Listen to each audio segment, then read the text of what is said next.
amazing roundtable tonight with two amazing ladies that you both know, but for those who don't know these amazing ladies, Dani Henderson, Super Dani, soul therapist, and she has an incredible YouTube channel where she has interviewed very interesting people. And Andrea Foulkes, you are based in UK. We just discovered we are actually on the same ley line at the moment. We're living on the same ley line. You in England and me in Ireland. You do soul regression, past life regression, but not only. You are doing so many things. The subject of today is Trojan horses and infiltration. So we gathered because we had different perspectives, different stories, different experience on the matter. What is a Trojan horse? Because maybe not all of you know exactly, you hear this a lot. What is it? This goes back to Greek mythology, when there was the attack of the city of Troy. And the city of Troy was really surrounded by very thick and strong walls. Nobody could enter, nobody could attack, nobody could take this city at all. It was amazingly guarded. Then the Greek army who wanted to attack Troy had an idea. They said, okay, we can't get in by force. We can't. And they know we are around the walls. They see us. How are you going to get in? Let us try to gain their trust.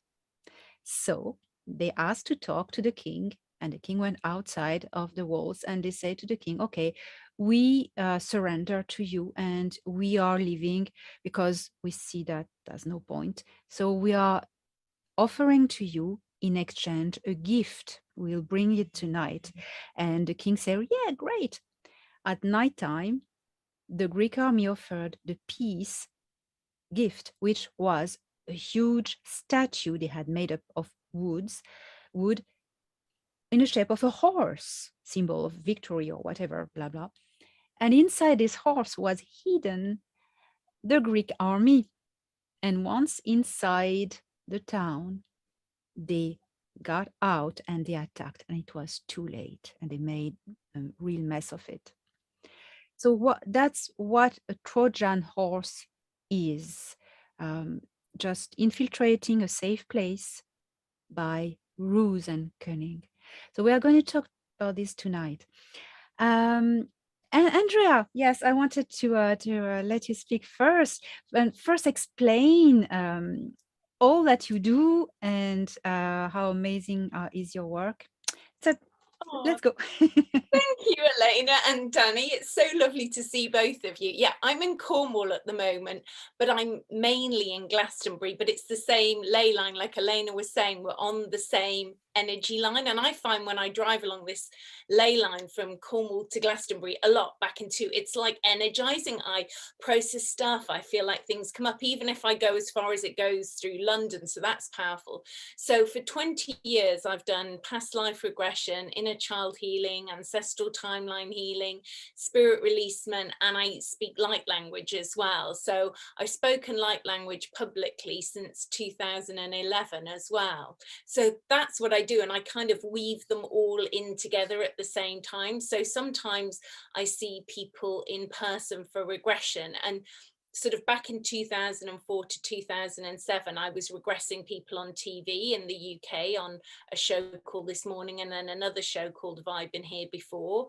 But they even let me show Entities twice, which was amazing, to put that across to the masses. And then they said, no, you can't show that anymore. But in private practice, that's what I do. And then I work on Skype with people, going into the emotional Akashic records and weaving between all that in the emotional Akashic records. Because I think, you know, the key for me in everything is the emotions, and going into everything linked to the emotional trauma. And I think in what you do, like, and I connect with beings, but not maybe on the same level as you do. And then I see what you might call Trojan horses. I would see them as interdimensional beings that maybe haven't even had a physical body, that have attached to people, and the person is unaware that they are not a benevolent being. They're not working for that person's soul's highest purpose. And then there are other entities attached which are no less malevolent for them, but they have had a physical body and they have had a physical incarnation. But I've noticed that over the last few years it's changed a little bit. So that's like a little introduction. Yeah, that's very interesting, very interesting. Dani, what is your perspective on what Andrea just shared with us? It's incredibly interesting to me how very similar Andrea and I, the work that we do, the work that we've always done. And it's funny because I've known this beautiful blonde bombshell here as a British leader. She's been in leadership on her own in the trenches. I mean, even last year, she stood in a village town and stood on a podium and just rah, you know, just doing her thing. And she's definitely for those of you who Andrea Foulkes is new, there is actually a couple of videos on my channel, Dani Spiritual Therapist, where she and I come together and share information. But it's just so exciting to be jumping on your channel, Elena Danaan. Thank you so much. Yeah. Also, you know, Andrea and I were on QVC television at the same time as well. Back. I think we were just. Do you know what people have said to me about, I'm sure most people know what QVC was back in the day, but I've had people since, you know, like it shows you how everything's lined up. So, you know, I had people now subsequently years later, you know, because it was, well, I stopped working on there. Well, I didn't. I kind of kept going back a bit, doing more spiritual stuff on there, selling spiritual things like meditations and crystals and things. But back in the day, we weren't. But I've had people say to me, and I don't know if you've had the same, people said to me, I knew you weren't there doing what you looked like you were doing. I knew you were just there sort of like channeling some frequency or something. So people know, you know, they can recognize what you're doing, even though you appear to be doing something else. And I think that's also an interesting thing for people, which I think is maybe another discussion, that not everybody has to do, quote, quote, what looks like a spiritual job or a therapist job. In the job that they're doing that thing. They don't have to go and be a therapist as such, or be a spiritual teacher or whatever they're doing. They're helping people, and it's all about, you know, us emitting this vibration and frequency to help people. Mm-hmm. Yeah, amazing, absolutely amazing. And you're right, you know, it's about planting your light, planting your vibration, just being there, being in situ wherever you are, and just like radiating love for everybody around you, even though there are those that don't want to know what you have to say there. It's too difficult for some people to even go into, you know, the idea of a Trojan horse. And what do you mean? Or, you know, who are you? I know you to be spiritual. You're not welcome here. And so we don't need to really be worried about any kind of authority. For those of us that are truly coming from love, we just plant our light and radiate. But as it comes to Trojan horses, what I've noticed really over the last 2 years, when there's been way more attention on our on and off planet beloveds, people coming forward with their stories, and oh my God, it's so exciting, because I keep saying to people, start your own channels, tell your own stories. Just if one person sees you, great. But those that are looking to create massive followers, and those times aren't of the time now. And what we've been seeing is certain people in the public eye, whether they're in politics, whether they're in, you know, education, whether they're in science in particular, whether they're just kind of trying to be famous for something or other, they're getting to a certain level and they're gathering and garnering this kind of idolatrous kind of following. And then all of a sudden people are like really aligned to their energy. They're like, oh my God, I love you. And, you know, we're so programmed, we can't help it. It's how we were programmed, and we fall in love, and it's called transference. And we think we love them. We don't love them. We just resonate. And then all of a sudden, something opens inside of that person, and they turn a different corner, and they're hoping to take the followers with them to another agenda, another line of thinking, another subject, and these people may not even be aware that they're being used, that they're muppets and puppets, and and that goes for the three of us in the screen. We can't not address something like this and not be open to the possibility that we've been programmed too. And here we are going on about Trojan horses and pointing this. Do you know what I'm saying though? Yeah. To me, that is full on broadcast, laying yourself out there, being open to the possibility that we're all AI hacked, we're all programmed, we're all dollies. Like seriously, when we can come to the light and be vulnerable like this and discuss these matters that are affecting so much of humanity, I think then it lends itself to other people giving that inner questioning, like, is there a Trojan horse in me? Do I have an agenda around something? Why am I trying to be in a position? Why am I trying to win that person? Why am I? Like, why are we doing the things we're doing right now?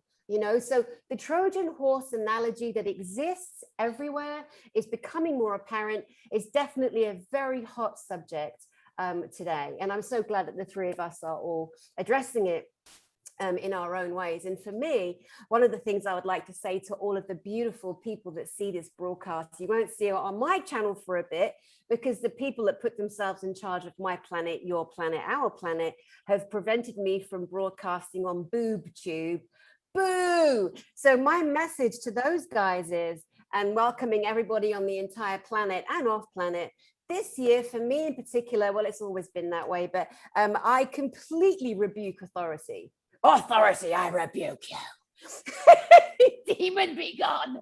My universal statement is, I lead myself. I own myself. And woe betide any friggin' Trojan horse inside of me, it's going to get its ass kicked.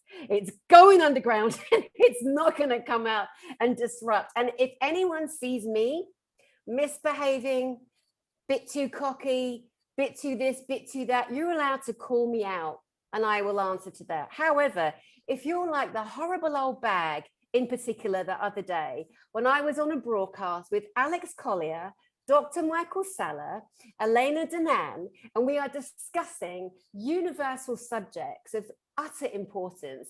And when one old bag in particular wrote, because it's very easy to attack, isn't it? Well, let's attack because we're sitting behind the keyboard, and never mind the people on screen who've sacrificed so much to be there and risked so much to be there. But this horrible old bag said, Dani, I live in the jungle. It is flipping hot. Okay, it is hot all the time, right? And this woman said, are you trying to pull a man? Like, put some clothes on. So many people said nasty things. And I'm like, really? Really? Because all you do is show who you are.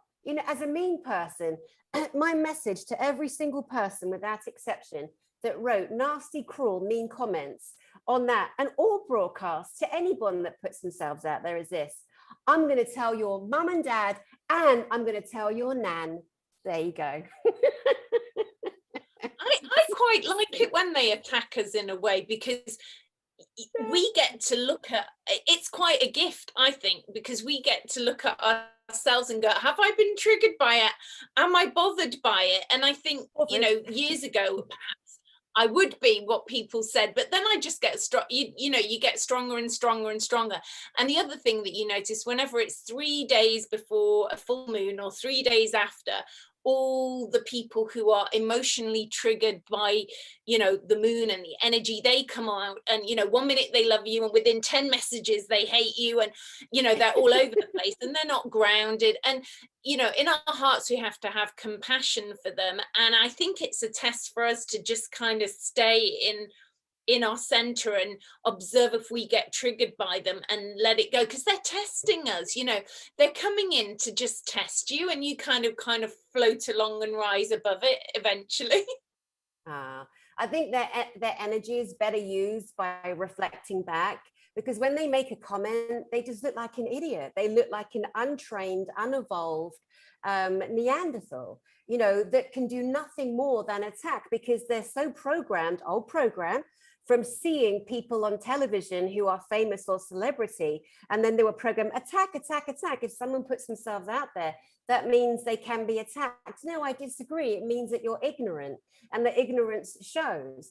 And yeah, compassion for the ignorant, absolutely. We've all got something in us ignorant. I'm still growing. I'm growing every day. But me personally, I'm saying knock that shit off. Enough now. Enough of that shit. Okay, it's not nice. Stop it. There we are. Yeah, and there are teachers. They teach us, and it's well, I like when I like it when people are these mean and troll people just comment. I know who they are, and I know who I need to block. Anyway, talking about the Trojan horse, where as Dani, you were mentioning the vulnerability. How does a Trojan horse get in? How can you do to not to protect yourself from that? Well, you know, a Trojan horse has no power. It's not something dangerous as long as you don't open the door. Okay. And what is opening the door? It's our weaknesses that they spot and they wait for it. And most of the time, it is ego. People who are wanting popularity or love, people in lack of love, or in, you know, and they know that.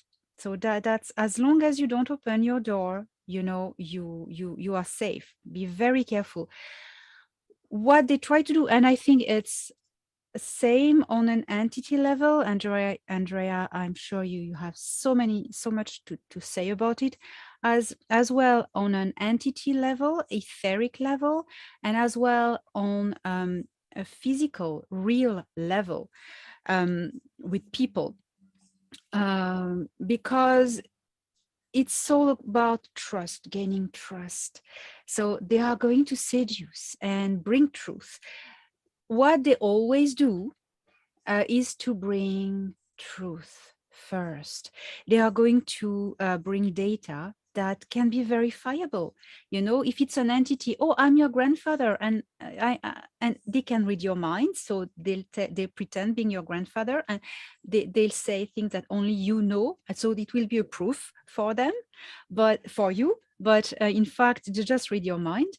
But then also all the people on social medias. I am thinking about some YouTube channels, which I'm not going to name, especially one that started 4 years ago, bringing, for instance, scientific truth that everybody could verify, and things that gain confidence, and everybody, and they grew an audience, and they grew until it was time, and at the right moment, all these people switched on, the programming switched on at the same time, in the same months. And suddenly it was about dripping lies, slowly, you know, that you don't realize. It's the parable of the frog in the hot water, you know, that's changed the temperature slowly, and at the end, people believe all the lies and really worship them. That's how it works. And well, also there's the SSP programs. That's something else. But Andrea, what do you have to say about the entities gaining your trust? How does an entity get into you? How do they get you? Well, most of the time when I'm regressing people and then I see the entity, you know, I ask questions, but even if you knew what I would call classic spirit releasement, because I was doing this back in the day on TV. I didn't want them to catch me out. You know, I wanted these people's past lives and their experiences to be bona fide and real.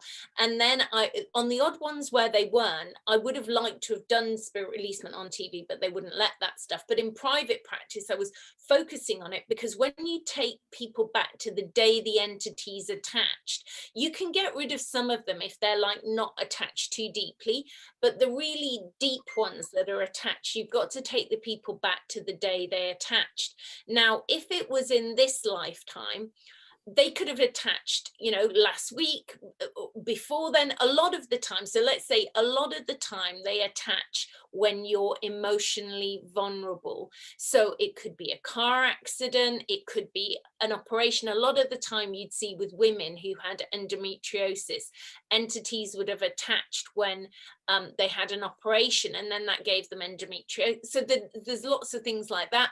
Or they would attach because they were it's really funny. It sounds quite funny, but there are good nature spirits and malevolent nature spirits. And some of the more malevolent nature spirits, the negative nature spirits would attach when they were either an only child or a lonely child or a jealous child, like a sibling came in. So a sibling would be born. And then that's when the lower vibrational and sort of like earthbound spirit entities would attach sometimes, and the nature ones are quite naughty. They're not as bad as really nasty entities, but they would kind of create like chaos in this person's life. So they'd be like they're spinning, like they'd have lots of projects on the go, but they never achieve anything. They never anchor anything in. It just gets spun around all the time. And then when you would address them, I don't want to say what this emotion is, because then people will be, you know, like thinking, oh, she's programming us with that. But there is time and time again when you would regress people who had these lower astral realm nature spirits attached, they would do exactly the same emotional response time and time again. The same people would do that. But then you've got to establish whether some of the entities attached have had a physical body, been in incarnation here, which they have, and their soul is fragmented off. So it might not be the whole of their soul is attached to my client. It might have fragmented off to other people as well. Or they sometimes admit they go between different people in families, and they might be creating chaos in that family as well, and between all those people. Or sometimes if they're a child attached, they'd be stopping that person from creating friendships. They'd say, well, they've got me. They don't need anybody else. They've got me. I'm their special friend. I'm like, yeah, but you're their special friend inside of them. So it's not really a proper friendship, and you're blocking them from having friendships.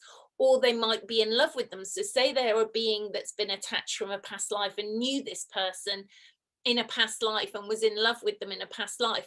They might be blocking them from relationships, saying, well, they don't need anyone else. They've got me. So you've got to address that. And then you have to resolve it with the entity. And sometimes they can be really nasty. They'd be like, I don't want to speak to you. And you kind of push the client into the background energetically. And then the entity comes forward and speaks either verbally through them. So their voice and mannerisms might change, or they send the answers to the client's head and the client just says what they hear in their head. But of course, I'm only showing them what is. I always address the fact that I don't have any power to make them go. I can just show them what is. I can help them to go if they decide to go, but I need the client to agree to let them go. But also, it's much better if the client resolves the trauma from the emotional day they attached. If we clear that, then they'll really go once and for all, and you'll heal that energy. Like, imagine they're like a tea bag with holes in, so you'll heal that energy so nothing else will come back in on that emotion. Because if you don't heal it, that emotional hole in their energy feels still there, so something else could come in on the same emotion. And then you've got the other beings which have never had a physical body, which are off-world beings. Some of them are, they're sometimes they get really sad, like I've been left here and abandoned, and they sent me here and I was meant to do this or that, and now I've been left here all on my own. And then you turn them to the light. If they're dark beings, they know there's a spark of light, that they could either join the light or they could return to where they've come from. Or you ask the other beings to take them back to where they've come from. And sometimes you ask them and say, if they're off-world beings that don't have a physical body, have you attached to any other humans? And they go, oh yes. And you ask them, and sometimes they say thousands, or sometimes they say millions. And you say, well, do you have permission to do this, or have you just done it? And they'll say, oh, we just did it. I said, well, I don't really think you have authority to do this. And then they'll telepathically talk to all the other, you know, lower vibrational beings that they've implanted into humans, and pull them all off at the same time. Yeah, that's a real problem, because regarding to the QAHT, you know, practice, that is I'm not skilled in this. It's not my thing, but I know people who do that.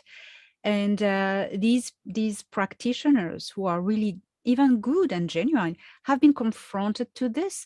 So a client arrives, and this person is mostly women, with an attachment, but nobody knows. The practitioner doesn't know this person has an attachment. The person doesn't know they have an attachment.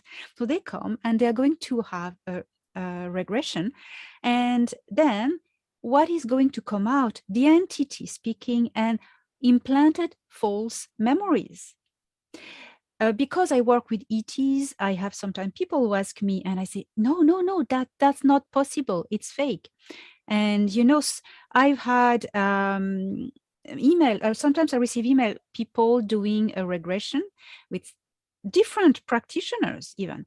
And, oh, they are Thorhan's family, or, you know, or ETs I know, they are their wives. It's always women or sisters, and I'm always open mind, and okay, I'm gonna ask. Oh, sorry, no, that's fake, and that's not possible. The person is so convinced.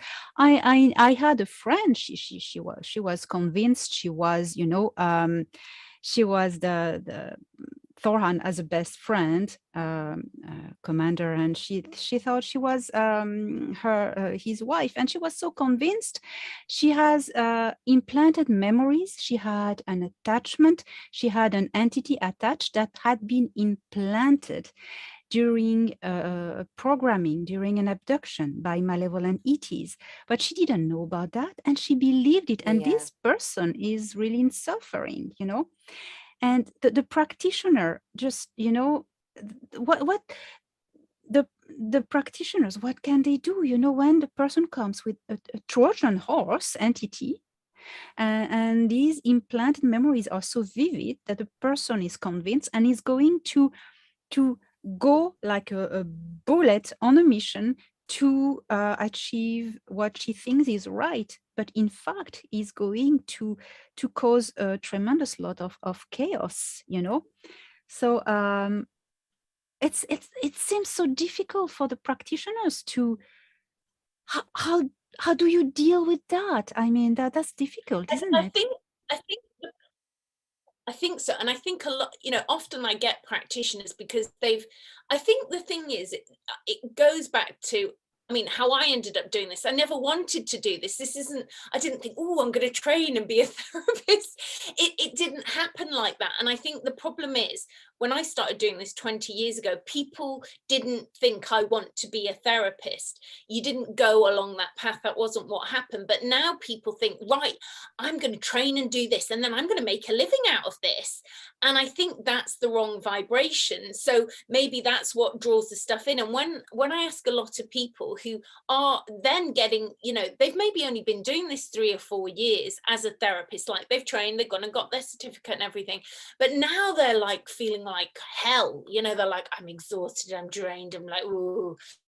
And I'm like, yeah, but you trained to do this, but in doing this, you never did any inner journey work on yourself. So you're like doing all this work on all these other people, but you're never ever doing the work on yourself. And if you haven't got your vibration up to a certain level before you even started this, you're going to get taken down, like down. And they don't realize that. They don't realize you've got to be constantly coming into integrity with yourself, constantly inquiring in yourself, you know, is there anything attached to me? Constantly observing your own level of integrity, constantly looking at your own motivation for what you're doing. And then if you're working with people, you've got to be looking at, you know, who are these beings? And over time, you know, I realized that even if you look back at some of the past lives I did on TV, I could now tell you they were not those people's past lives. They were entities' past lives attached, but that was, you know, years ago, but I didn't realize that in the beginning. But one of the giveaway things is if you're genuinely in a past life, you might have emotion, but your voice isn't going to change. If your voice changes and your mannerisms and your face change, that's an entity. That is not your past life. And then what I've realized is a lot of people doing regression with people can drag up a past life. It's pretty easy to drag up a past life, but to clear it, you've got to take emotionally everything that person's told you about their lifetime in this lifetime and resolve that into the past life, and then clear it so that you will potentially heal their emotional body. And if you heal their emotional body, their physical body will heal as well. So I feel, if I understand, no entity attached globally and generally, no entity attached during a QAHT session, no entity attached, the person speaks normally, whatever past life she just brings on. Entity attached, the voice and the demeanor changes, and it's like, sounds like channeling, kind of. Is that it? Yes. Yes. Yeah. But also the other thing is sometimes people are blocked. Well, so, yeah, so sometimes they'll say, oh, I've done regression before, but I want to come to you because, you know, I think you're probably good at this, and I've tried it before and I was blocked and I couldn't go inside myself. Most of the time when they're blocked, in rare circumstances would they be a full-on narcissist. It's unlikely a full-on narcissist is going to want to come and do inner journey work. They just wouldn't, you know. So most of the time when they're blocked, it's because an entity's blocking it, or that person in themselves has a very, very controlling personality and they're struggling to let go. But most of the time that they can't go inside and they're struggling is because of an entity. So I mean, I'm just using my intuition and going, I think there's an entity. In my mind, I'm thinking, so I'm going to address this as if there's an entity. And then you see the kerfuffling in the background, you know, oh my God, got caught out. Woo, scary. You know, or sometimes if I would give people an appointment, I noticed this over the years, if you gave people an appointment too far ahead in the future, you know, over the week or two, the entity would take control even deeper of the person and stop them from showing up for the session. So I try not to give them an appointment too far in ahead, so the entity hasn't got time to talk to them in their head and stop them from doing it. And even when you're regressing them, the entity will be, I mean, this is what the clients tell me, the entity's saying, don't listen to her, don't listen to her. You know, it's trying to gain its control and authority over them. You know, this is amazing. You bring up so many points. And again, so I'm going to share a couple of things here. So me as a child, from the very beginning that I have memory, I have been attacked by the dark ones, the demonics, physically, mentally, emotionally. We lived in a haunted house. There was nothing but violence all around us in the place we lived. It was an awful, awful place. There was a serial killer over the road. Okay, so the energy attracts energy, attracts energy. Drugs, rapes, you name it, the darkest, the darkest. as a child that was born seeing, oh my God, did they come for me? They come for the light. They come for the light. By the time I've moved through into my early 30s, I have so many dark entities in my space. It's unbelievable. One day I sort out a spiritual mentor. I'm like, I'm fucking going mad. There's something wrong with me. I've done so much inner work. I cannot get, and he's like, oh my God, Dani, you're at the point of possession. It scared me so much. I'm like, get them off, you know, because you're like, what? Your ego says, no, no, no, no, no. Dani, I'm much more evolved than that. I've been doing this. I've been studying this. I've been looking after people. It doesn't matter. Your point, Andrea, and you also, Elena, that we have got to stand vulnerable to ourselves and say, maybe I do have attachments. Maybe there is some inner work that needs to be done here. Now, the quantum hypnosis therapy train is full on running. And it is a very much a trend right now, but people are doing this, qualifying as quantum hypnotherapists. They're doing it online. The internet could go down at any second while you're leaving somebody in a vulnerable trance, which is why I won't, as a clinical hypnotherapist, I will not hypnotize people over the internet. No. Anyway, the other thing is that a lot of the people, the practitioners, have not done the inner work because nobody wants to do it. Nobody wants to say, I might have some attachments. I might have past life entities attached to me, trying to stop me from going forward. I might have a tall, white, beautiful, mythological guide that's really a gray or really a demonic. You know, it takes a lot of courage for people to say, wow, I might be really in trouble here, but need to sit myself down and go into prayer and meditation and recognize the fact that I might have a few onboard people that I don't really like. Now, I'm going to tell you a really scary story. Happened 2 weeks ago. Little girl, 8 years old, London. And mum reaches out, Dani, help me, help me. My child has a demonic attached to her. Okay, this just happened. I've asked the mum, may I please come online on my channel? May I please say her name? May I please ask for prayer? May I please help with this situation? The mother is not ready, but I can tell the story. So I finally get on with the mum. We have a conversation and then we go into the bedroom and there's the little girl. And this is how she looked at me. I shit you not. It was like watching a horror film. And it wasn't funny. And the little girl, yeah, she's only 8. The little girl was mute the whole way through because she knew anything I said to her, the demonic was listening.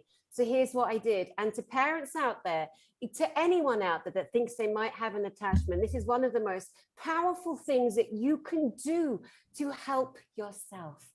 I said to this little girl, I need you to draw him for me. And she said his name is Baddie. So she draws a picture of Baddie. Baddie's purple, he's got red eyes, he's got wings, mimicking angelic, of course. And so she draws him. Once she drew him and she took her time, and it was very, very, very well done. And I said to her, how many angels do we need to bring in a surround Baddie to make him go away? And she said 12. She then drew 12 angels around this demonic. And then I had her write down, I am powerful, I am strong, I am love. And she did it all. And it took us nearly 2 hours, me and her mum, just working. And I'm getting her giggling and I'm getting through and I'm just loving on her and telling her how strong, how brave, how powerful, how naughty Baddie is. He's not to be there. He's not allowed. He needs to go to the light. Made him into a cat poo. I said, he's a cat poo. That made her laugh. It helped her break down some of the fear. I then said that he's a very naughty boy and his mummy and daddy don't know that he's out of his bed and he's scaring you. So we're going to tell his mummy and daddy. So as I'm telling this child, the fear is breaking down in her. She's becoming able to relate more to this entity that is in her space. So it was an extremely powerful session. Within 10 minutes of us finishing our session, the kid went crazy, ripping up the paper, screaming at the mother, rah, growling, because the entity has been seen. The entity is in danger of being moved out. And the mum saying to her, what did Dani tell you? What did Dani tell you? And the kid's going, nothing. Now, it's terrifying. This little girl is 8. There are lots of other children with entities around them. They are bright lights, and lots of adults. And you'll find a lot of the adults that have the entities around them are drug addicts, alcoholics, poor, beautiful people who are suffering with addictions because they numb themselves to the horror and the upset, but the demonics also get them, and the dark entities get them to maybe the demonic on the planet was a disgusting, filthy alcoholic, drug, running pedophilic, and they look for somebody, a human vessel, to infiltrate. Trojan horse again, another type of Trojan horse, and they will run their own off-planet addictions through the physical human vessel that they aim to take over. One more quick story. About 4 years ago, I dated this guy so briefly. It was like second night, he invited me over to his house to watch a movie. And I went over and I'm sitting on the sofa with him watching this movie. And I see in the far corner of the room, a giant demonic. He was 8.5 foot tall and he was just glaring at me. Because I've seen them my entire life, I turned to this guy and I couldn't care less what his response was because it's not about me. And I said, dude, there's a demonic standing right over there by your staircase. He's like, what? I said, there is a big demonic standing by your staircase. I said, looking at me, trying to scare me, so I will leave. I said, mate, you got a problem. And he went, oh my God. I went, take a deep breath. And he went, I always knew there was something with me, something following me. Anyway, I went home. He calls me up. He goes, can you come tomorrow night? I've got something to tell you. I go to his house and he says, I am a full-blown alcoholic. And I said to him, thank you for being honest. We can never date, never, but I'll be your friend. One day he calls me up, Dani, I'm drunk. I've got to be in the car in LA tomorrow. Can you drive me, please? I'm like, okay. I go over to the house. We go into his bedroom, we lie down fully clothed. I'm there to help, someone who's in trouble out, right? I've got the day off the next day. It's all cool. Oh, and he kept saying, he had a garage. Every time he goes in the garage says, door opening, door opening. Anyway, he used to keep his hooch, his hard liquor, in a drawer inside the garage, right? So anyway, so laying in bed, all of a sudden the door opens and the demonic walks in. He's as solid as you girls. The demonic walks in down his side of the bed, goes over to him, yanks him up into a sitting position. And this guy just sits up in bed, sleep, gets out of bed and follows the demonic downstairs. And I'm sitting there thinking, holy shit. I hear the garage door open. The guy goes in the garage. I hear the drawer open, the drawer shut. I hear the door say, garage door opening. Guy comes back up, lays back down on the bed. In the morning, I said, oh my God, that demonic got you out of bed last night. You slept walk behind it, down into the garage and up again. And he went, oh my God, I always wondered why every single time I go into my drawer, the alcohol has gone. The demon is making him drink himself to death. And that demon wants that man's soul. Now, I was in a position to tell the man, I don't know, we're not in touch anymore. He's not my job, but I told him what I saw at the time. And there are lots and lots of humans with this situation right now. Because alcohol, Absolutely. yeah, alcohol lowers the vibration. So, that's when they can get you. They get you to drink to lower down your vibration. Then they can feed off your energy, because when you drink enough alcohol, it's especially spirits. The name is, spirits. You all your shields drop down, and the demonics, they can just hook at you and just plug into you. That's why they like to maintain people in addictions. I mean, I live in a small fishing village on the coast of Ireland, and there are 27 pubs. It's a drinking town. Yes, there are 2,000 people living there, and there are 27 pubs open 24/7. No, not 7, but anyway, when I happen to walk at night in the street near to the pubs, or sometimes I go in because I have someone to meet, I see all these entities. It's filled with dark entities packed at the doors of the pub, and you see them going in, going out, but more going in. And as time passes, and when you're in, everyone, a lot of people have these kind of blobs attached, like kind of, weird shapes, entities like attached to them, and sucking the life energy of them and making them drink more and more and more. And I just want to add this, Dani, about alcohol, that it does that. So Andrea, you Yeah. want to say something? Oh, no, 100% the alcohol. But it's like having compassion for why people have got out of control with the alcohol, because, nowhere in their society in general are people like us saying, the reason you're addicted to drinking is because every time your emotional self comes up, to try to allow you to process some deep shadow pain body of yourself, you feel very uncomfortable with those feelings of memories of the past or whatever. And so you drink to numb it out, to detach, or you stuff your face with food so these emotions get pushed down.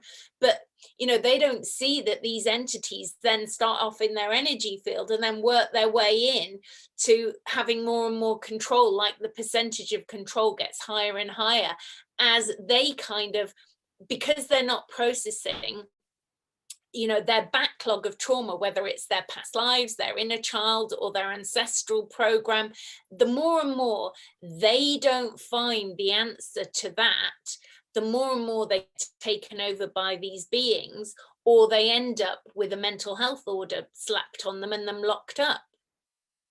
Yes, totally. Yeah. And so now if they're starting to hear, stuff that we're saying to them, they're like, oh, there's, but it depends whether their belief system will allow them, because it's all beliefs, isn't it? Is your belief system going to go, you know what, maybe that's the answer. Maybe there is some deep, dark shadow stuff inside myself that I haven't resolved, that I need to get to the bottom of. And as I start to do that inner work, I'm going to reclaim my own soul. I'm going to reclaim my own consciousness. I'm going to reclaim who I truly am. And, your vibration will increase as you do that. But like, I'm sure you both say the same thing, is like, with that work comes a level of responsibility for your physical body and your life and your actions. And you can no longer be a victim. That's very important. Absolutely. And not everybody wants not everybody wants that level of responsibility yet for their lives. Yeah. A lot of our guides, and I did a video on my channel to say, like, line your guides up and fire them. Now, for most people who are all caught up in, well, my guide is the Archangel Michael, and my guide is blah, blah, blah, blah, blah, blah, blah, blah, blah, blah, because that feeds the ego. Oh, my guide. Yes, my guide, my guide. Oh, my God. Why are we relying on the guides? Like, seriously, because we are programmed. It is another Trojan friggin' horse. Let's have a guide. Oh, I'm so holier than thou. I'm so spiritually evolved. Oh, no, Yogananda said this. I love Yogananda. He just, the name that popped into my head. Okay, nothing about him. But there are people that say, I am this, I am that, I have this, I have that. I'm like, line them all up, fire their asses, all of them. Because you've got to put yourself in front of that mirror, in front of that light, for your own survival at this time. Because if you cannot let yourself, if anything's going to stand up alongside you and it's true benevolent spiritual support, then you are going to have to make that mark, take that step, let your ego go. Don't be like, oh, sorry, I'll call you back, because you might be calling back a demonic, an attachment, a past life presence, a present time presence, somebody that saw you in the bar and thought, oh, I'm going to go home with you, or saw you one night when you were doing a Ouija board and thought, oh yeah, you're easy game. Let me fuck your life up for you. Like, we've got to get a real understanding that all of these things happen to all of us. And like, I've been a therapist for so long, a spiritual mentor for so long. And the reason why I do this beautiful work is because I have lived this to almost the point of possession.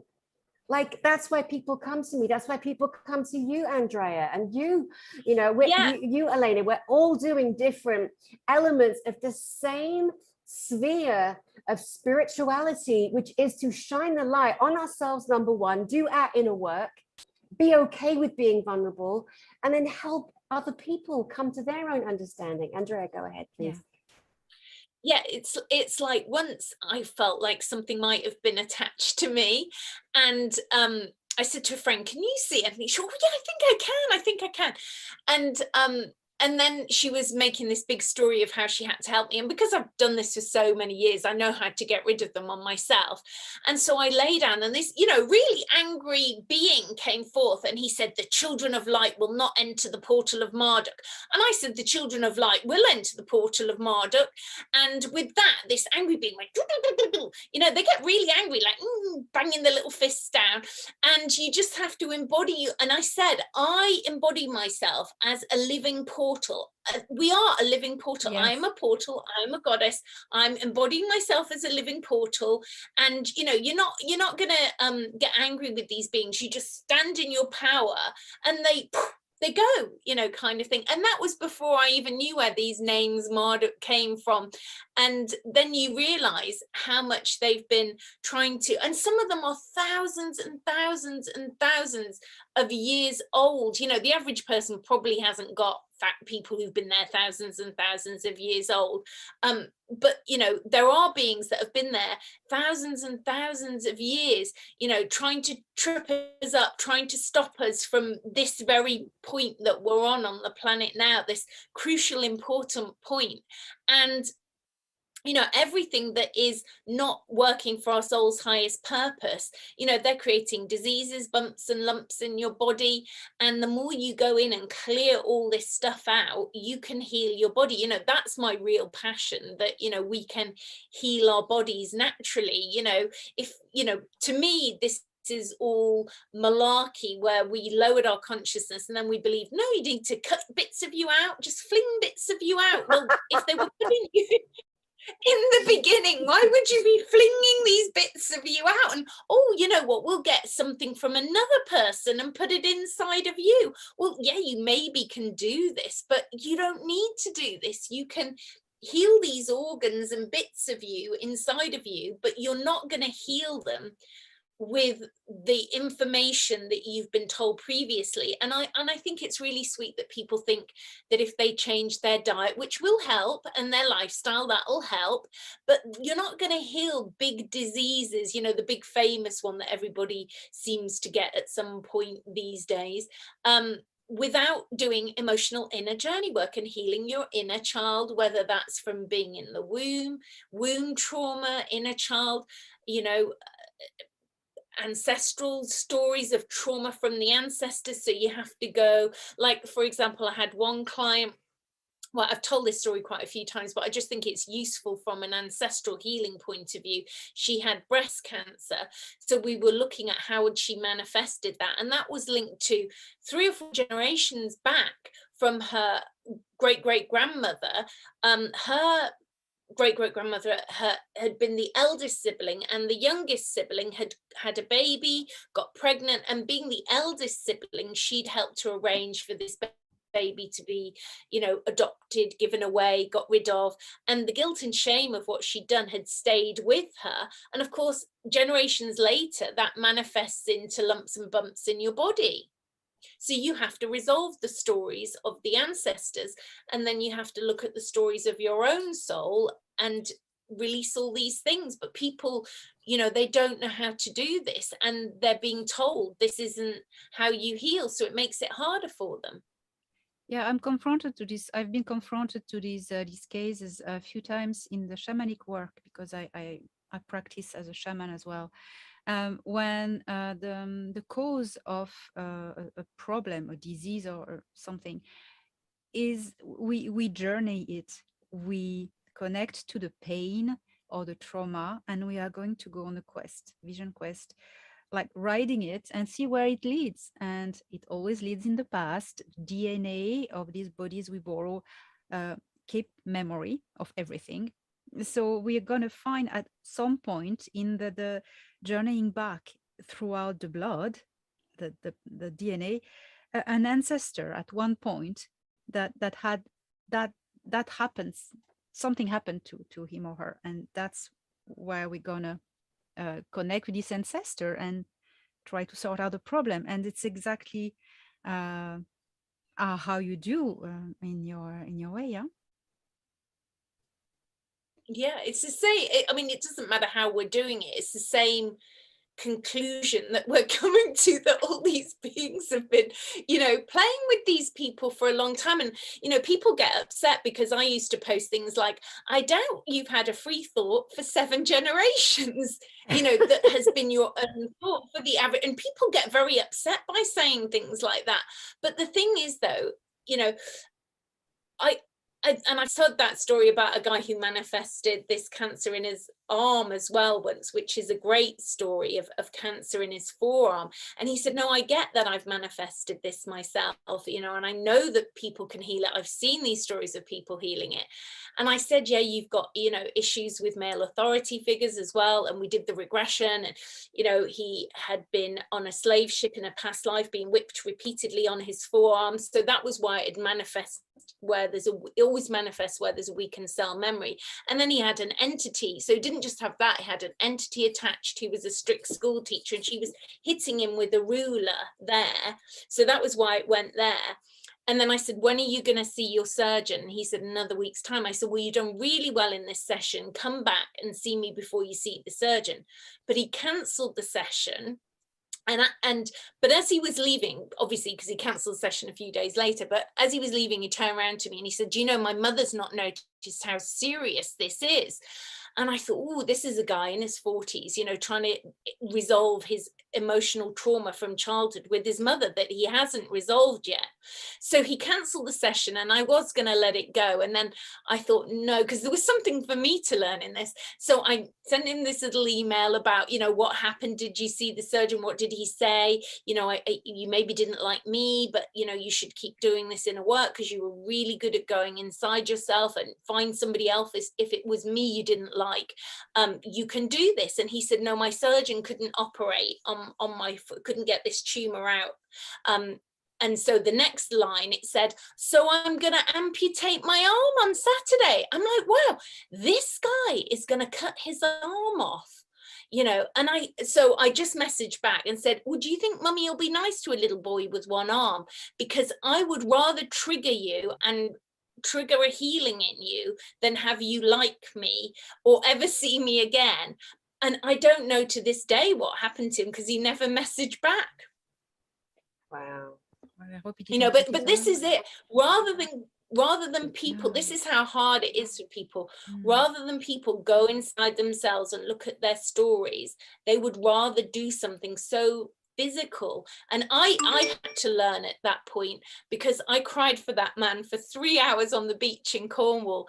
It was quite a few years ago now, and I had to learn to detach from the clients, which I think, if you're an empath, you can get very emotionally attached to.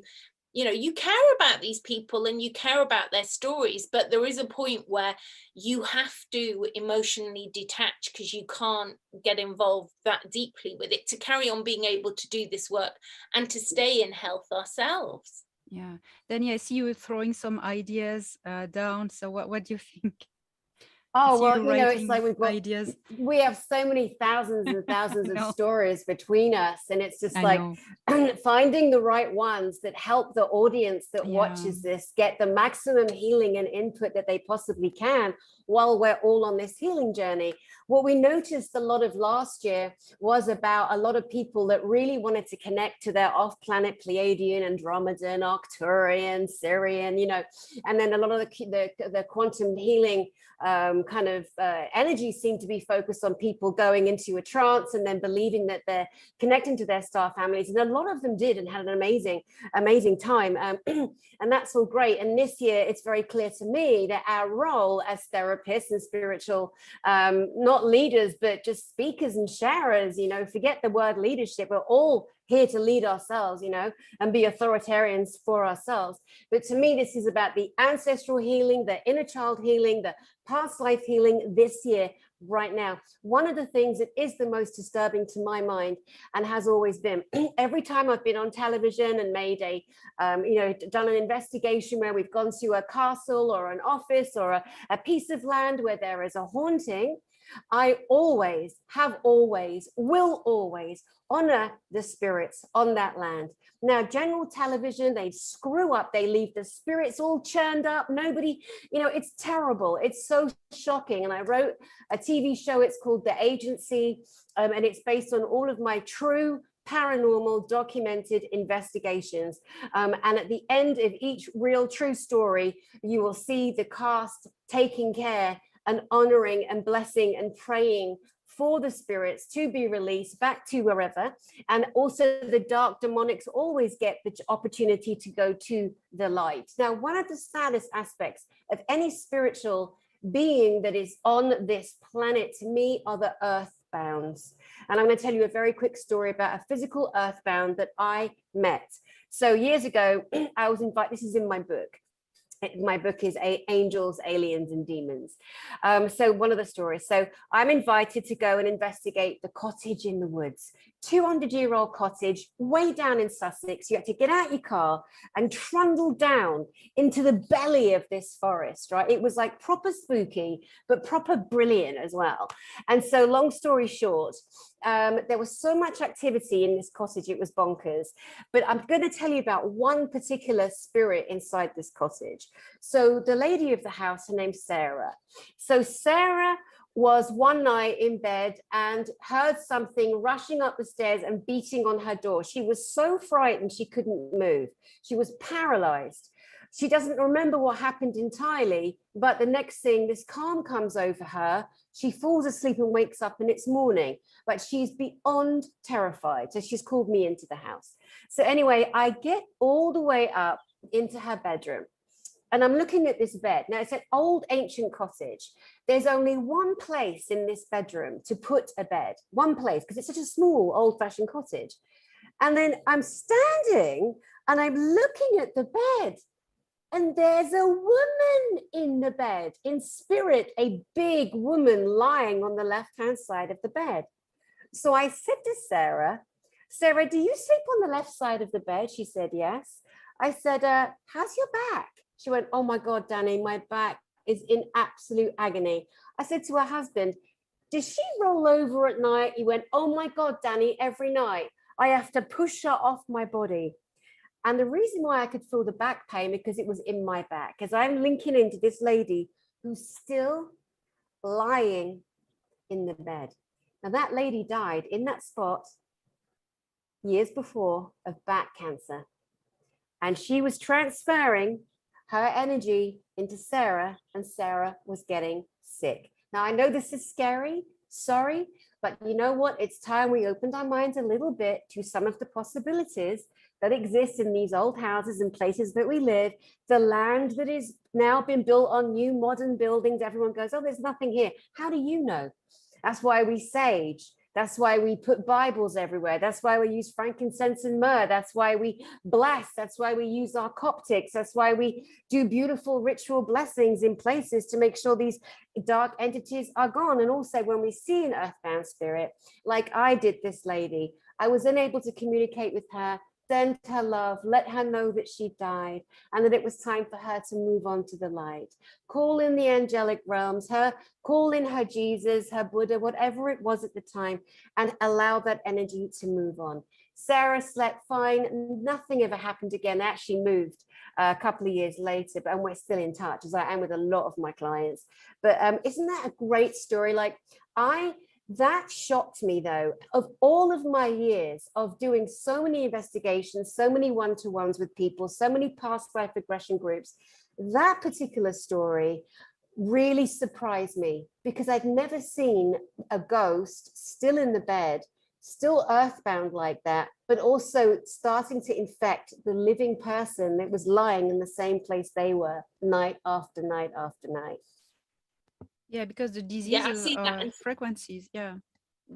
Go on, Andrea, please. And sometimes they'll go between the building and then attaching to the human. They'll even tell you that sometimes I'm in the building, sometimes attached to the human, sometimes they attach to other people linked to that building as well, so they're playing with them all, you know. I mean, I've seen it when I used to own holiday let here, and if they were nice people, they'd say they'd had a healing in the building, but if they weren't such nice people, they'd say when we went to bed the windows opened and somebody ate our sweets that were left on the table, and you know, all kinds of things. But it was these beings, you know. We cleared them out, and there was a couple arguing in a back room. They thought it was still stuck in the 1500s.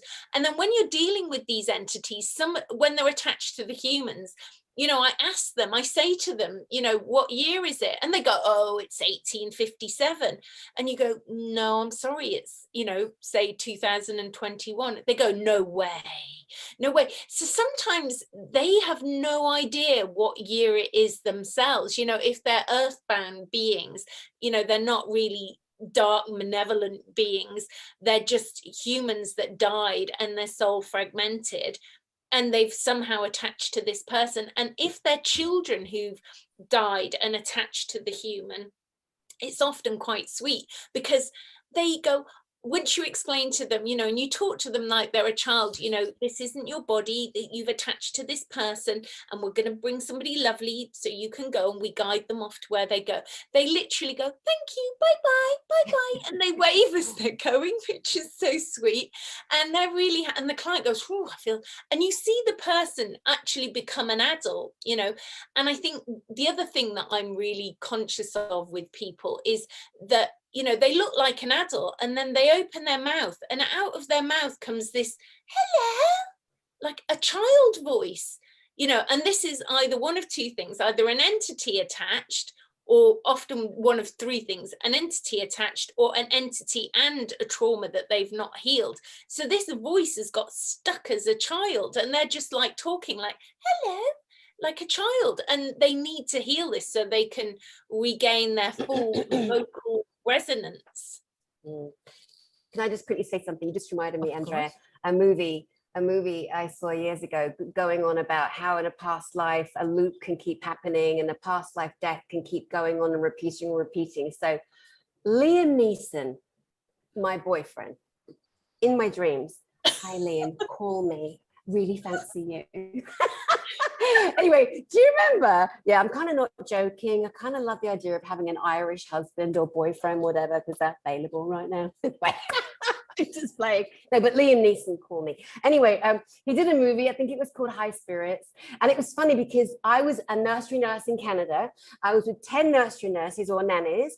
We all went to the movies. 9 of them went to watch Chucky, that horrible horror film with the little doll. And I went to watch the Liam Neeson movie, which was High Spirits.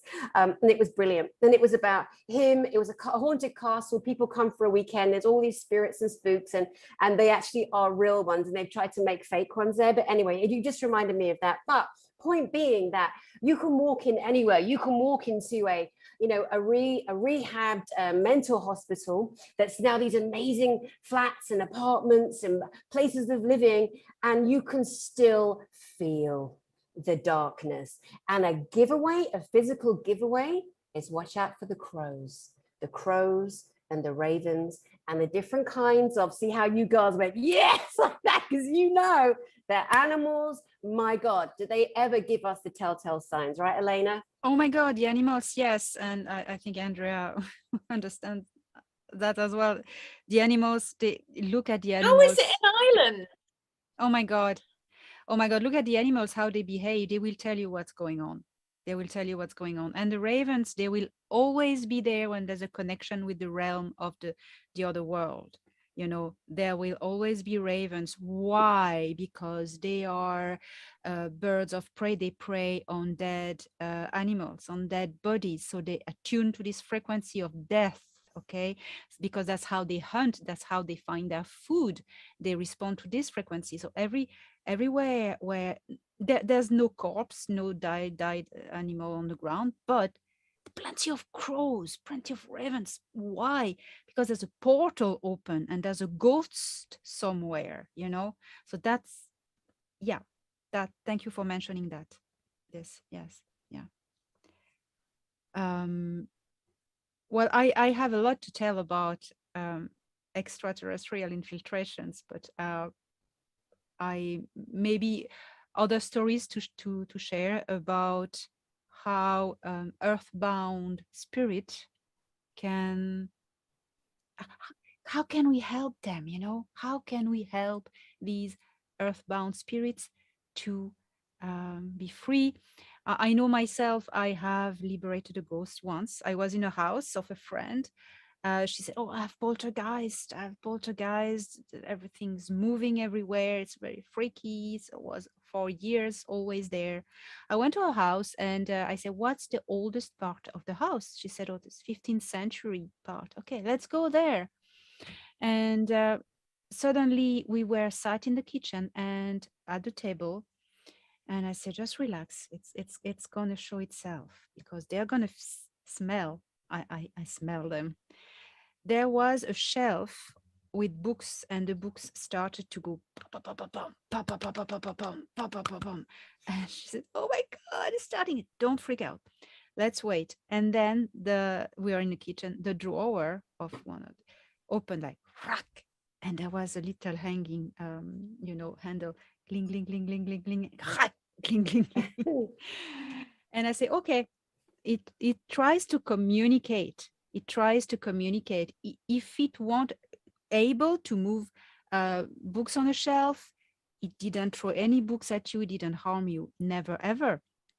If it's able to pull back up and out and back a drawer, it has strength. So it could harm you, it never did. So relax, it's not someone who wants to harm you, it's someone who wants to attract attention.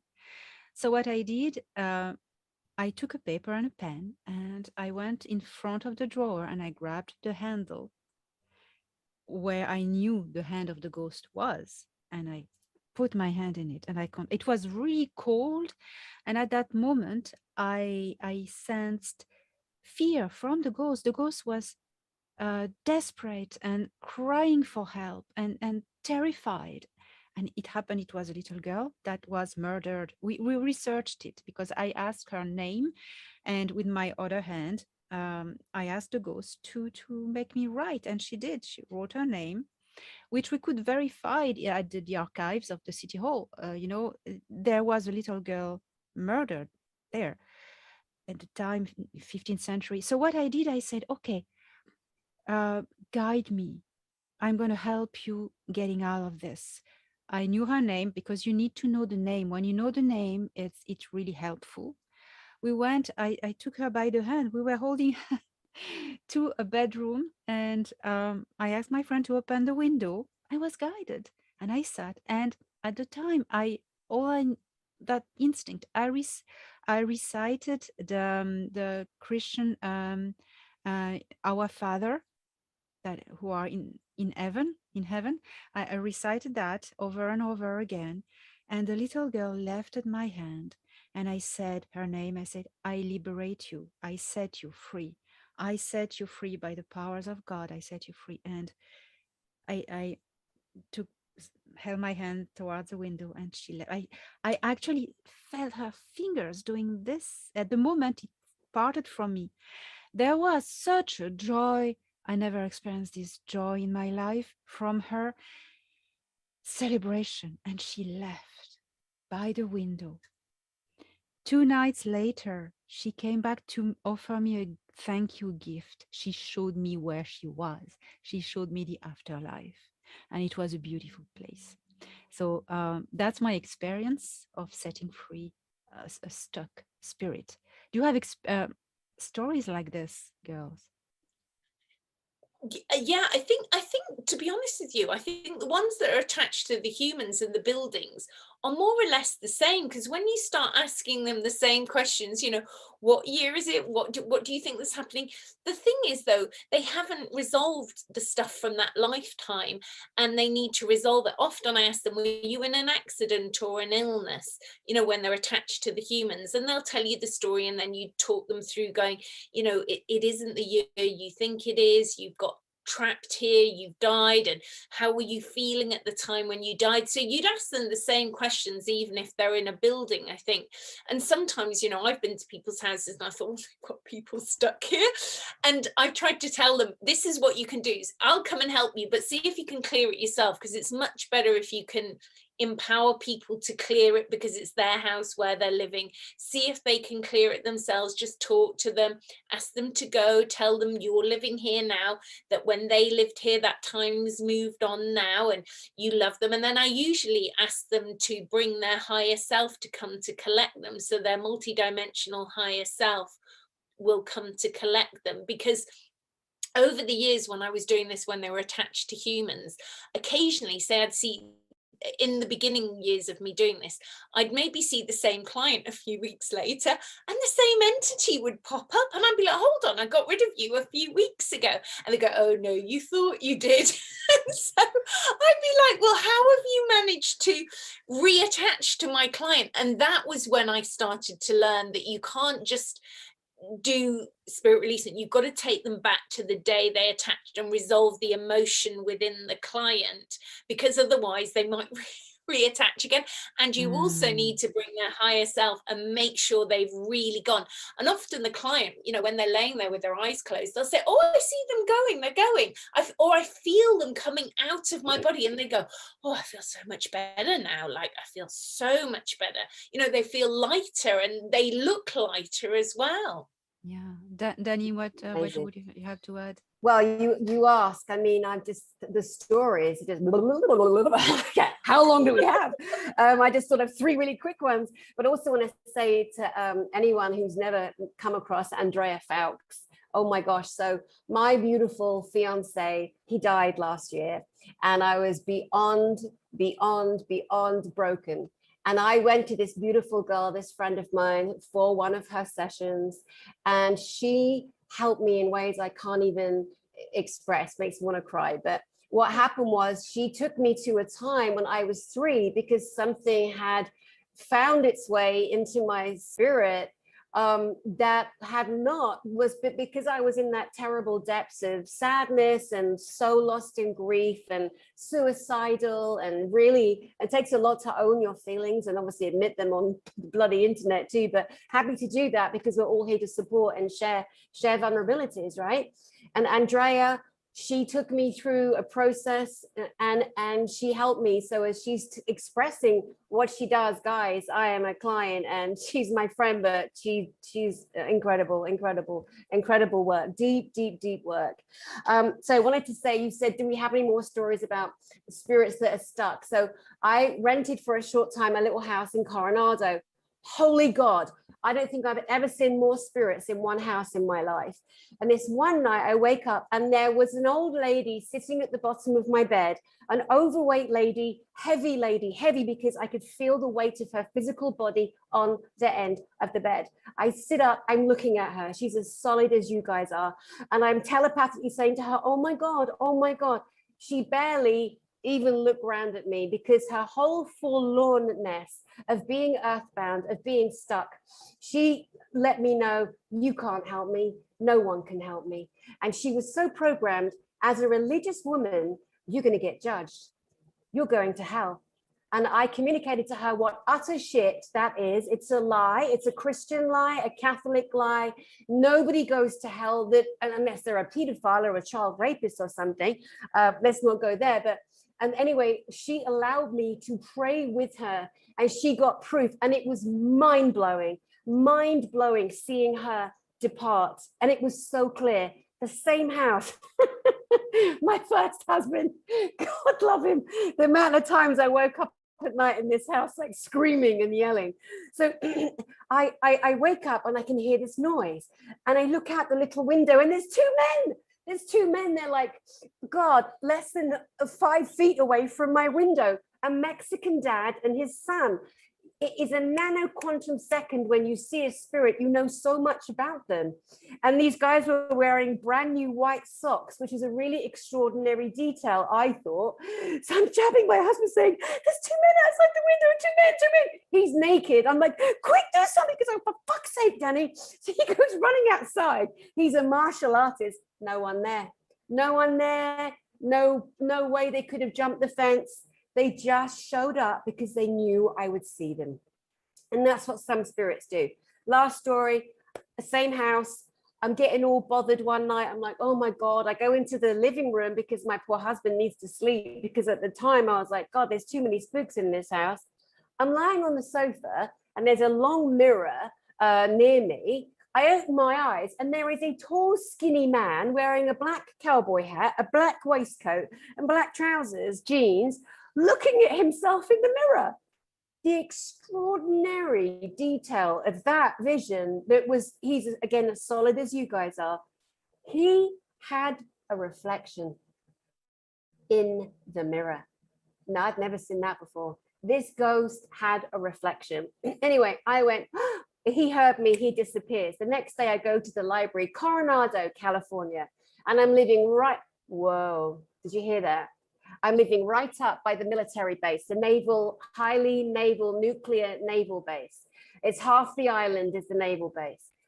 I do research. I'm like, what was here? Why would I'm British, I'm from London. Why would I see a cowboy on a little island off San Diego? Oh my God. The naval base used to be a horse ranch. Bada bing. Incredible. Yeah. Incredible. I know. And I think that's also why, you know, I mean, the other thing is they're not just in houses, these earthbound spirits. So, you know, where you see a straight line, we have it a lot in the UK where you see people have tied flowers because people have had an accident. And you think, why do people keep having accidents here? It's a straight line. You know, why in this road that's a straight line do people keep having accidents? And there's one in Beaconsfield that's like that. This road is a place called Beaconsfield. And, you know, I kept seeing people keep having accidents here in a place called Chalfont St. Peter, I think, which is Beaconsfield. And I could see, because I can see them still in battle, these horses going across the road. But the thing is, though, I know what dimension they're in. Other people don't. Even my dad, who's, bless him, he's 95 now, but when he was 90, he said, near where they live, where my parents' house is, he said, I was wondering what this place looked like in medieval times. And with that, a couple of medieval people crossed the road. And he said, but I knew they were not in this dimension, so I drove straight through them. Oh my God. But I think the other thing is people aren't driving straight through them, because this is the whole thing about evolving spiritually, and like we are, you know, we're very grounded with this, and we're able to discern what is what and what is the collective reality we're all existing in. And that's what keeps you sane, I think, isn't it? I mean, Elena will probably explain that quite well, I would think. Oh, yes. Once you understand, fear disappears. So once you understand what you are dealing with, you stop being fearful. That's why we are all working all together to tell people what we've experienced and what we know, for people to understand better and stop being fearful. Because when you're scared, you that's when you do stupid things and you can kill yourself, you know, accidentally. So girls, we would go forever talking about these stories, and I want to bring to talk about two things quickly, and then pick your brain last thing about it, about infiltration. And that's what my domain is, the people from other worlds. So what I want to say, it's something very important. I know it's a long video, but people need to hear that, okay? The dark controllers, CABAL, on Earth have had access to devices called looking glass. So they have had access to time travel and to look into time, what's going to happen, okay? They knew this, we would wake up, we would awaken. They knew that, and they worked very hard at trying to prevent it, okay? So their way of preventing it is sending back at the right moment in time a person who will be programmed to stop the process, to interfere, to cause confusion that also brings distraction and distract people to do what they have to do. So knowing that, there are two things I want to mention that have been part of their plans. They sent, so yes, we are in 2022 as we are speaking now. About 5 years ago, they've been starting to prepare people by infiltrating the spiritual movements on social medias, notably by distractions. So it's programs, it's well done, it was well prepared, taking elements of earth religions such as Archangel Michael, Jesus, Jerusalem, what's this con artist? Saint Germain was a con artist. Things like that, and real spiritual masters who are really real, ascended masters. People like, don't go and bother them, have nothing to do with that, so to just catch the attention of people. And also important thing is the whole Ashtar story. I mean, in the 1970s, there was an extraterrestrial being that was a true story from the Ashtar Galactic Command, who hijacked a TV program on the British TV and to pass on a message. Okay, that was a real thing. That's been Have you seen used. that, Dani? Yeah, you've seen it. That's been used. So they invented an Ashtar religion, like Ashtar Shiran, they even called him. That doesn't exist. That's a psyops. I don't resonate with to distract people, to these. They invented all these so-called ETs, ascended masters, calling themselves lords. I mean, that the benevolent extraterrestrials, what they hassle us with is step in your own power, stop kneeling, consider yourselves as equals with them, and only then you can join our community. No benevolent extraterrestrial would tell, I am superior than you, I am your lord, worship me, I mean, I'm wiser than you, just do what I'm telling you. And it's very easy to spot because they use poor victims, people who have their heart on their sleeves, who want to do the good for humanity, sometimes real channelers, and they hack them. They infiltrate them, they hack them, and they're going to pass on these messages to them. And you see that published on social medias. It's like like encyclopedia long, and it starts always by the same formulas. That's distraction. That's they take power away from people. Sorry, Andrea, you want to say something? Andrea? I was going to say, I know this. Yeah, it's a little bit naughty what I've done, but sometimes I write my own message, on social media, and you put your name at the bottom of it, and maybe somebody might share it, they might not. It's a good message, okay? And sometimes I know it's naughty and I don't believe in these beings, okay, but sometimes I put their names to see if people will share it, if I put that it's a message from these beings.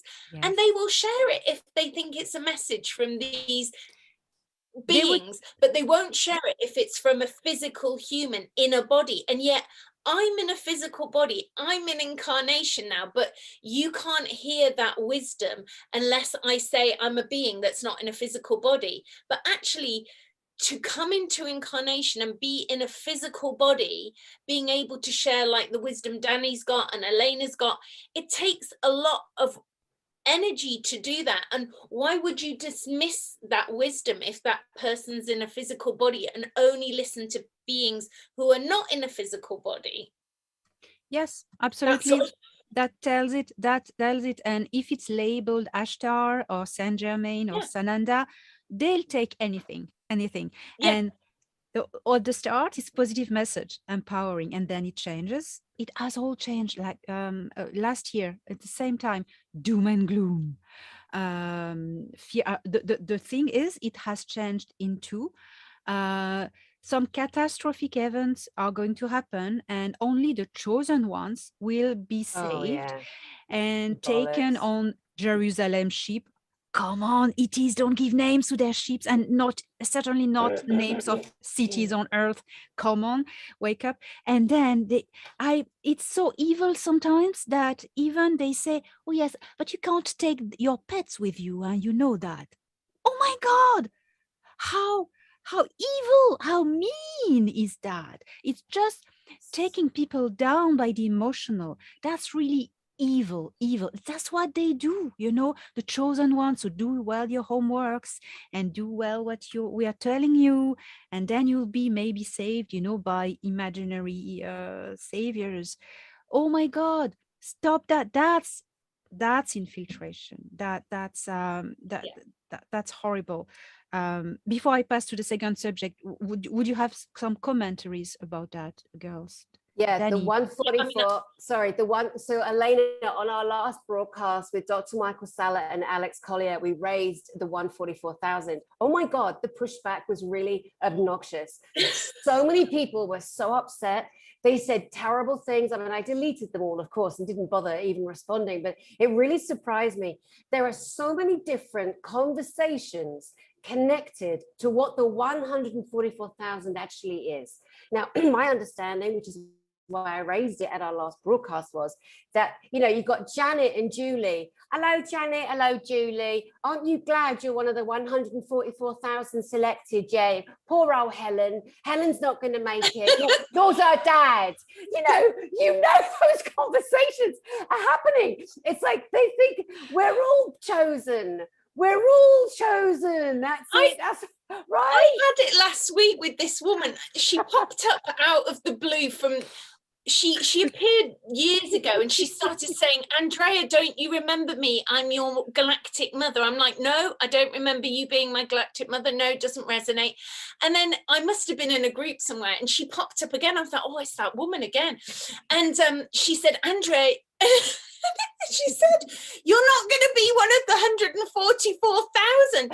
I said, I don't believe that. And she said, well, maybe let your father speak to you. So now she posts a picture of her husband. I'm like, no, not doing it for me. Bye. And I had to block her for her own well-being. I had to block her. Oh my God. Oh my God, yes, I know. But I have had people getting to me because they were hacked. A woman was convinced she was my sister because she has had implanted memories. And I said, no, I cannot. Not only I don't confirm it, but my friends upstairs don't confirm it as well. People are totally or hacked or brainwashed to just cause chaos and confusion, and that's terrible. Wow. And you have so much compassion for them, but you can't get through to them because they can't see it. You cannot see what you cannot see, and you can't heal what you're not ready to heal. And like I told the story with that gentleman and his arm, sadly, and some people, they're not going to heal themselves, and that is a form of free will because they have the free will not to listen to. And it's like I just see it now like Earth is this massive ancient mystery school where you're learning discernment on the highest level right now. It's like the graduating school of discernment. Are you going to take your power back? How much responsibility do you want? And can you discern the right truth from the wrong information? And will you truly trust yourself? Because that's who you've got to trust yourself. 100%. That is the biggest key. You asked about Ashtar. Very quick story on Ashtar. I'm in England years ago. I hear this woman. Oh my God, can you hear? I sound like a frigging Dalek from Doctor Who and the Daleks. Did you hear that? So anyway, so I get invited to this event, and this woman, and she's saying that she's married to Ashtar. So I'm like, I've got an open mind. Let me go sit down.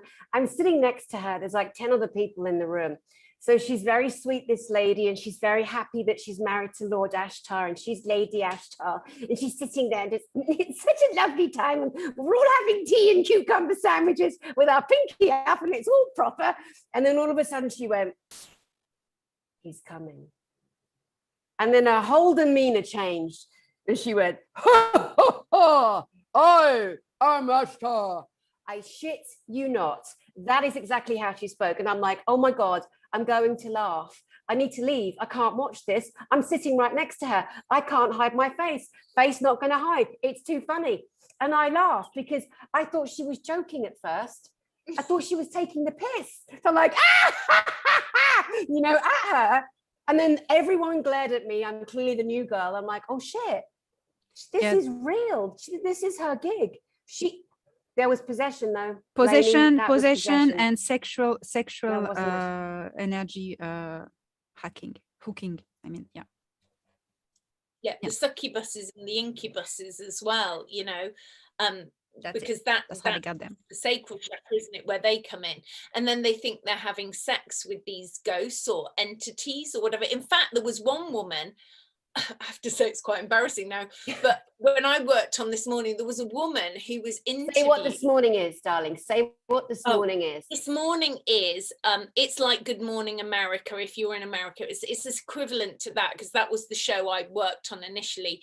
But they have people on doing different things. And when I was on, it was a long time ago. It's got sort of progressively less interesting over the years, but there's a lady there who's marrying a ghost because she has sex with this ghost, but that's an incubus or a succubus, and people don't understand about, you know, succubuses and incubuses, which is a whole other story in itself, isn't it? Yes. Yeah. If you're having sex with something that is not the same physical density and creation as you, don't. That's not there's a tip. You know? There's a life hack. Yes, let's not shag the unseen. You know, that makes sense. No, Jesus. Oh my God. Oh God. Oh girl, I want to. Yeah. I want to. Go on. I'd love to know, Elena. I have so many questions because I don't know. Like, how do you see? You know, when you say you can draw them and you can see these beings, how can you see it, or is it in your mind's eye that you see it? Two different things. The way I wrote my first book, A Gift from the Stars, it was telepathic information. So I was sent visions, images, like holograms in my head of telepathically of these beings, and I was watching, trying to record my memory and then sketching very quickly and then doing the drawing better. Otherwise, it's drawings from memories I'm living through physically. And when I come back, I just do drawings because I have all my time because it's in my head. So I can't wait to read your book. You know, it's going to be these beings. I had this experience with once. I was dating this guy who we weren't even talking about mystical stuff, and he just put his finger on my third eye, and I just felt to close my eyes. And then I saw these beings in another universe bobbing about with these like silver things over their heads, like a little thing like that over their heads, but they all had them and they were bobbing about. And they had that little peak, like people say are blue avians, but these beings were not blue avians. But I was just intrigued who they were. So I'm looking to see in your book if these beings exist in your book. Hopefully you will find it.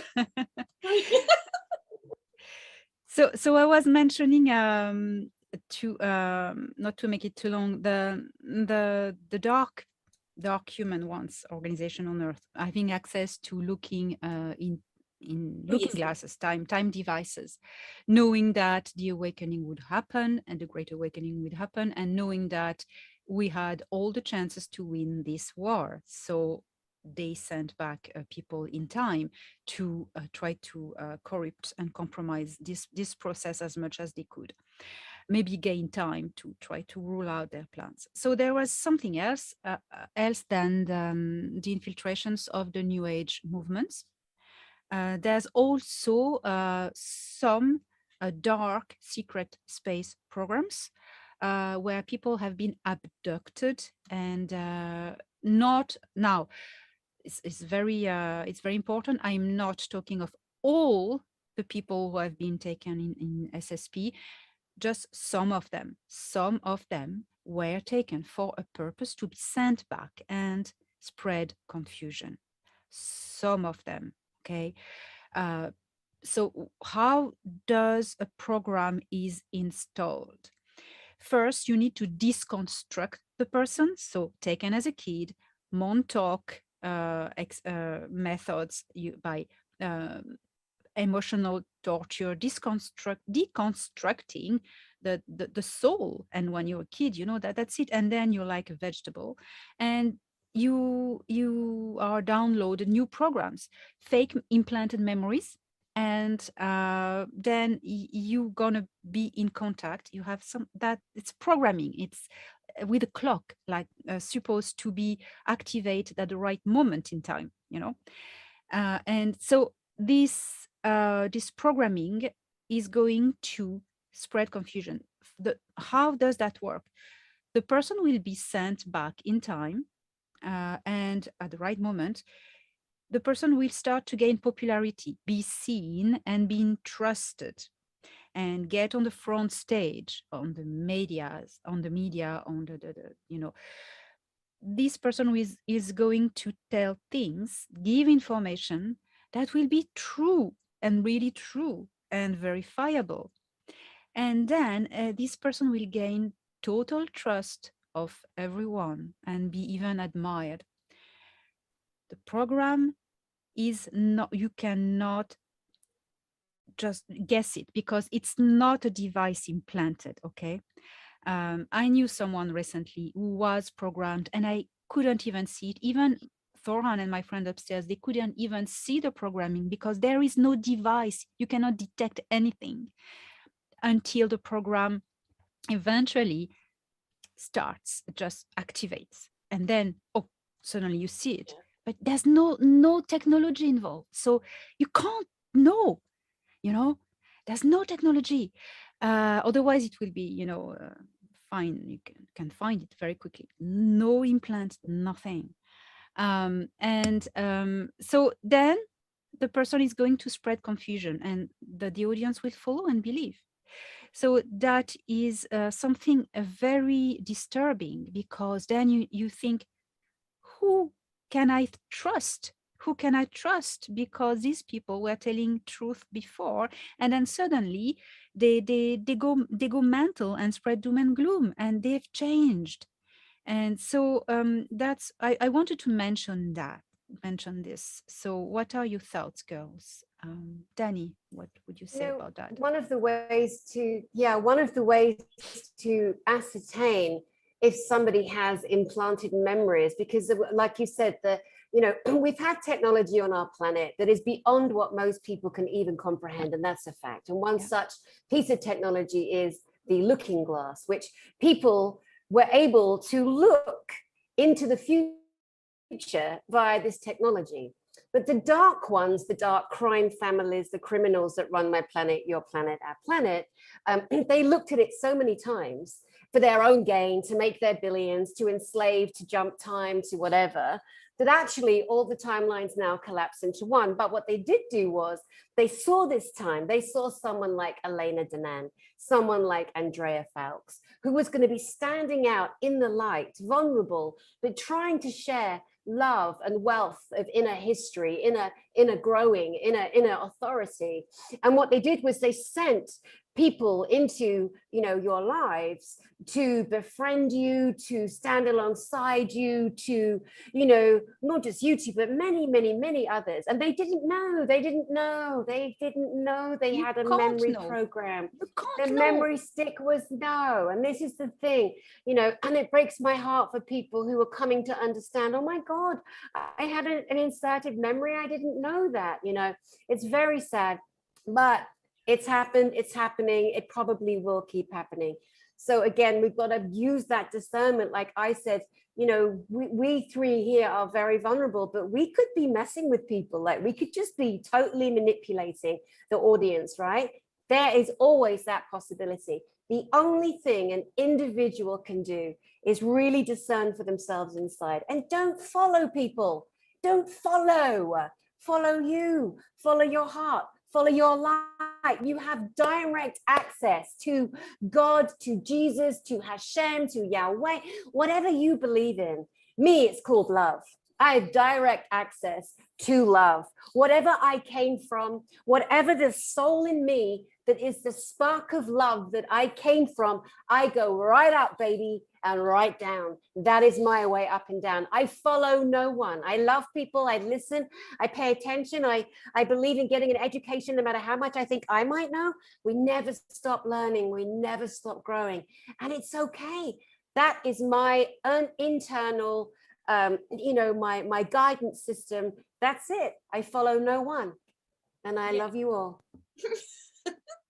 And I think it's just, coming back to your heart. You can easily get triggered, out of your heart, but it's like coming back to your heart. And as I understood it, when the frequencies on the planet would get to the point they're at now, and I believe the really, really dark malevolent beings, they left, I feel, around February 2021. Yes, and they did. Yeah, you said the same. I saw 2 other people say exactly the same thing. It was just my intuition. That's just what I got. I felt they're gone. I felt like they're gone. And I think every time it's just return to your heart, and I'm sure a lot of other women or men have had the same experiences. You keep wondering, why do I keep attracting these people who are just not particularly positive people for me, or what I see? And again, I think they got taken over. They got hijacked. They might be a very pleasant person to someone else, but when they come into contact with you, it triggers something gets triggered in them to be really not very pleasant to you. And over time you get used to it, and you see it, and you know what's happening, and you know that they're not ready yet to face their shadow self. So you just have to let them go, because you can see what's going, and you can see that they're programmed with this false light program, but they can't see the false light program inside themselves. They genuinely think that they're a light being. But then I think the giveaway is you look at their life, and they're struggling in so many areas in their life. They're struggling. There's not one bit they can really anchor in and take responsibility for their own life. They're codependent on somebody else. They're in the false light. They're always looking for somebody outside of themselves to hitch onto or to be rescued by. Whereas when you really stand on your own, that's kind of the giveaway, and you should be able to navigate your way through life. Even if you did meet somebody who was the same vibration, you wouldn't be codependent with them. You have no idea how this makes sense regarding to my experience dealing with people who were in this situation. And I mean, what we can do for these people is give them compassion and love, to help them, to lift them in vibration of compassion, not cast them away. When someone is victim of this programming, and it's because the programming or the AI entity attached, they will keep this person in it, resisting and making this person really aggressive. No, you're wrong, blah, blah, blah. All you can do is lift them in love. Because if you cast this person away, like, ooh, like bullying at school, you have an AI, you have an AI, you're gonna make things worse. You're gonna make things worse, and this person is gonna feel even worse. Mommy, they said I have an AI. It's terrible. You gotta laugh a little bit. If you give love, the programming will hate it, will resist. But if you keep on sending compassion, not in a way, oh, I feel so sorry for you. No, I feel sorry, but I lift you, and I wish you that you get out of this, with love. It will. The only thing it will do is to help them, support them, raise their vibration. So yeah, that's what I want to say. So well, girl, we there's so many people that go on, Dani. Quickly, there's so many people that let's say that their followers are Jesus. No, don't say Jesus, because that'll trigger too many people. Let's say there's like Mr. Bob. Mr. Bob's this great leader, he's iconic, he's loved, and you know, and then all of a sudden stories start coming out. He's maybe not quite there, and but he's got these followers. Well, the followers are following Mr. Bob, and everything Mr. Bob says is right and true. And how dare you? And then Mr. Bob's followers start attacking aggressively. Oh my God, they may even harm you physically. And this happens across the world. Yeah. Mr. Bob's followers, how dare you? Turns out Mr. Bob's a paedophile wanker. Now he's in prison. And all Mr. Bob's followers have condemned and cursed, attacked, taken upon it themselves to defend Mr. Bob because they were so believing, because they needed someone or something to follow. Now that right there, guys, it is, yeah, exactly, right? That's it. It's like, you have got to look. It's like this guy had a story. Oh, this guy was like, I hate that guy. Why do you hate him? Because he hurt my friend. And then the friend says, oh, I let that shit go 10 years ago. Why are you still hating that guy? These two right there, those two little suggestions there, if we could just get behind that, understand exactly what it is I just explained, then you free yourself up. Stop following and be a follower because you're following someone and you want to defend them. Don't follow anybody. Only Just be kind, be loving, just right, your heart, your light. I think the thing is, with the global thing that's going on now, and maybe choices that some people have made that we haven't maybe made, but the choices they've made, in a few weeks or months down the line, say there comes something that they can maybe hopefully heal themselves from these bad choices they might have made once, twice, 3 times. The problem is some of them won't reach out for that help. I don't believe, because you would have to go inside yourself and go, oh, you know what, I've made bad choices, and really bad ones for this last 2 years, and I have believed something, and now I've got to take the responsibility that I had a bad judgment of error there for a little while. And yes, there is help available maybe to reconcile this, heal it within myself, but I'd have to take responsibility, and then the emotion of shame is going to come up, and guilt of like, how could I have been so deceived? But I think that's what's going to happen for some people. So some will go, oh yes, I realize I've made bad choices, ooh, you know, and I want help now. But others might find that really difficult. What do you think? I think you need to give love to yourself, accept that you made a mistake, acknowledge you made a mistake. We all do, and that's how we learn. And mistakes are teachers. And if you don't feel ashamed, don't feel maybe a little bit sorry for yourself, but in a way that, you made a mistake. It's like you're talking to a child. It's all right. You made a bad judgment. It wasn't totally your fault. You've been manipulated, but you've learned. No, it's great. Congratulations, you saw it. Congratulate yourself that you accept you made a mistake and you saw it. Congratulate yourself. Well done yourself. Well done myself. I've seen it. Now I'm going to learn from it and not do it again. I'm so happy. Celebration day. I'd say that. I do that. Yeah. A lot of people, may even be a majority, that took a decision. They took it trusting. They took it trusting the people they've been following their whole lives, their governments, their authorities, their medical institutions, their educational institutions. They took it thinking that it was going to be for the benefit of the all. And those that then discover that maybe that wasn't the truth. One lady I had a session with last week, she told me that when she came to take her second dose, she knew that it wasn't right, but she went ahead and did it anyway. But as she was doing it, she imagined that medicine, sorry, something really loud is happening outside my house. She imagined that second medicine was water going into her body.